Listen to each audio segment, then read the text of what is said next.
Morning dear student. आज हम आपको आपके सिलेबस का प्रेजेंट परफेक्ट कंटीन्यूअस टेंस पढ़ाएंगे। प्रेजेंट परफेक्ट कंटीन्यूअस टेंस की पहचान क्या होती है ये हम आपको बता देंगे। सबसे पहले आप देखिए इसकी पहचान। इस काल के वाक्यों के क्रिया के अंत में रहा है, रही है, रहे हैं आदि शब्द आते हैं।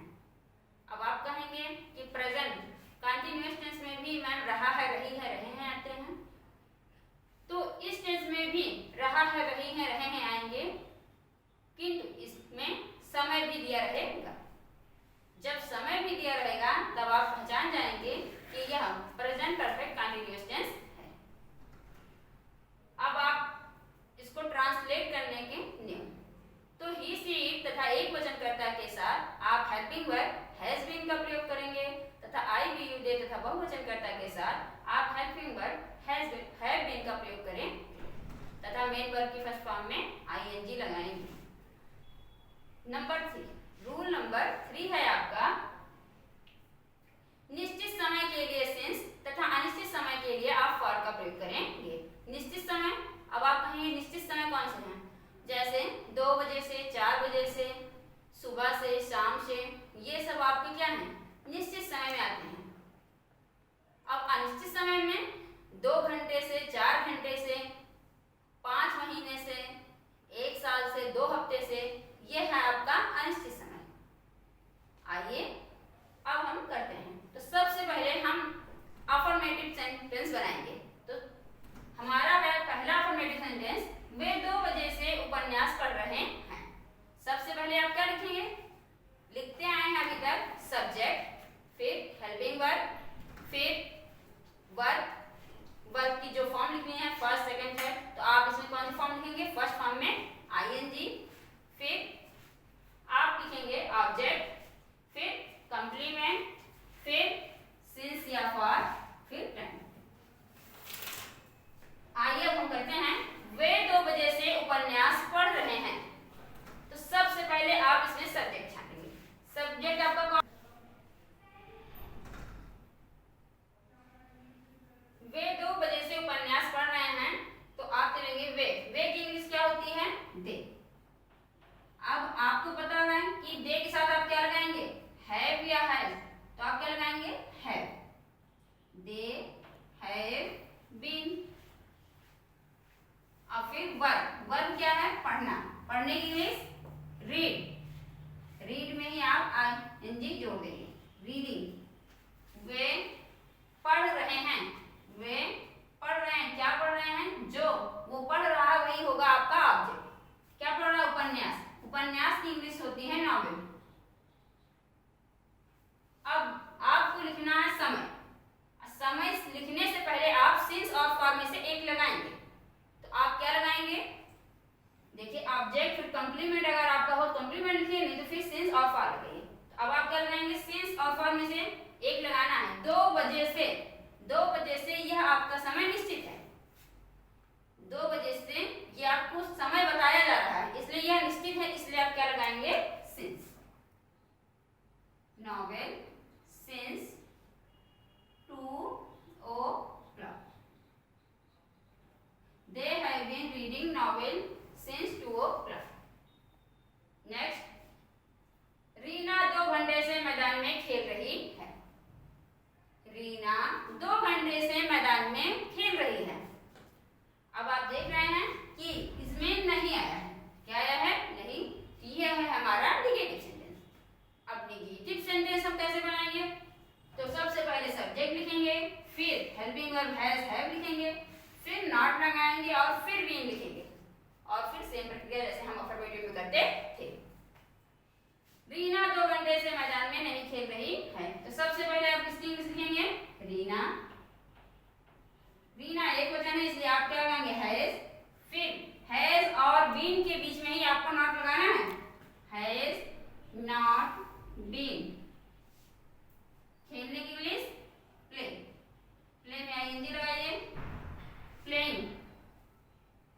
कहाँ खेल रही है, मैदान में, in the field.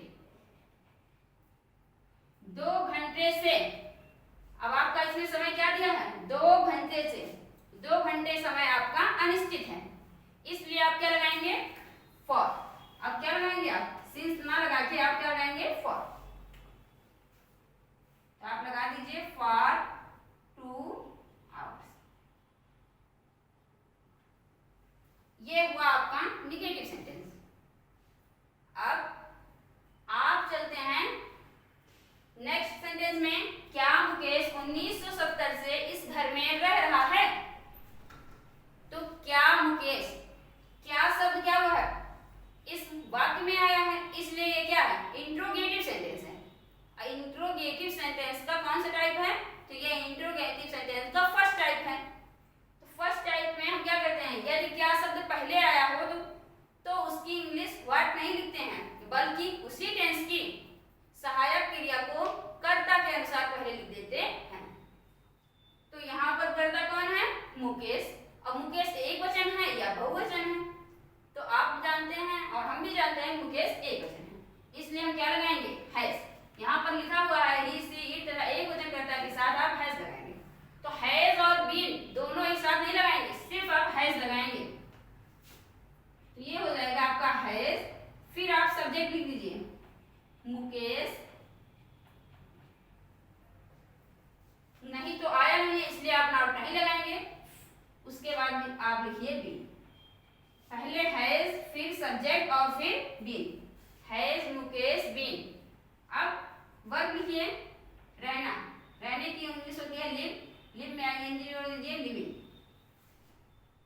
Living in this house. कब से, 1970, सिंस 1970। फिर क्वेश्चन मार्क लगा दीजिए। Has Mukesh been living in this house since 1970। Next, Mukesh 1970 से इस विद्यालय में क्यों पढ़ रहा है? क्यों पढ़ रहा है? अब आप देख रहे हैं कि ये भी आपका कैसा सेंटेंस है, इंट्रोगेटिव है।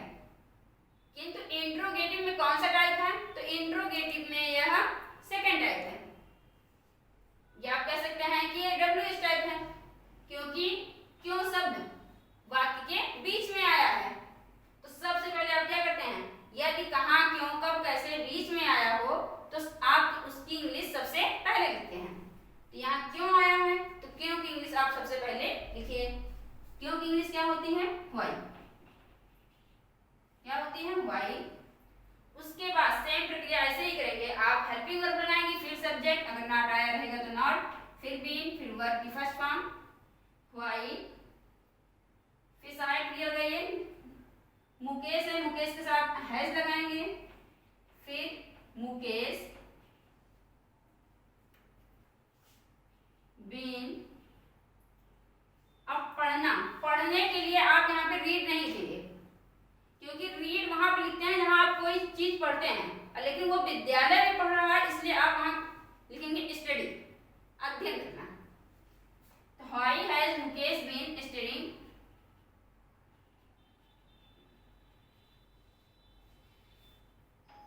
इन दिस स्कूल सिंस 1970। फिर question mark. Why has Mukesh been studying in this school since 1970। ये था आपका प्रेजेंट परफेक्ट कंटीन्यूअस टेंस। हमने आपको इसमें अफर्मेटिव, नेगेटिव, इंट्रोगेटिव और इंट्रोगेटिव का दोनों टाइप बताया।